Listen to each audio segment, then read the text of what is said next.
Супербрзиот роботски тестер е револуција во истражувањето на токсичните материјали. Роберт Каблак е директор на Националниот центар за токсикологија при Американската агенција за заштита на животната средина ЕПА.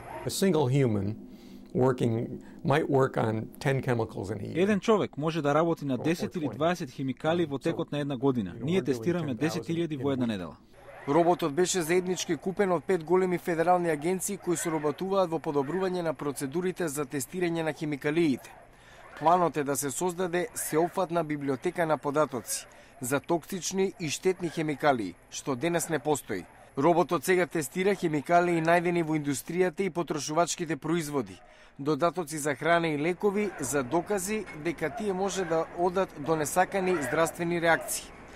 Покрај брзината, роботот има и други предности. Работи 24 часа на ден, без поплак и небар одмор.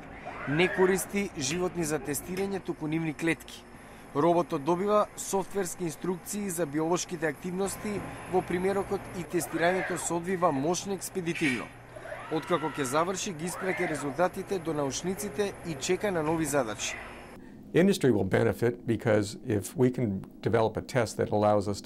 Придобивката е што со овој тестер ќе може да се каже дали химикалијата е токсична или не. И тоа ќе биде возможно по цена од илјадници, а не милиони долари.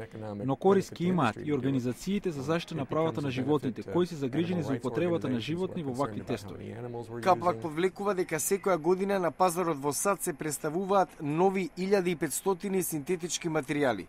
Новиот робот ќе им даде на научниците јасна слика за оваа лавина од хемиски производи и ќе им помогне на производителите и на регулаторите да ги одвојат токсичните од безопасните материи.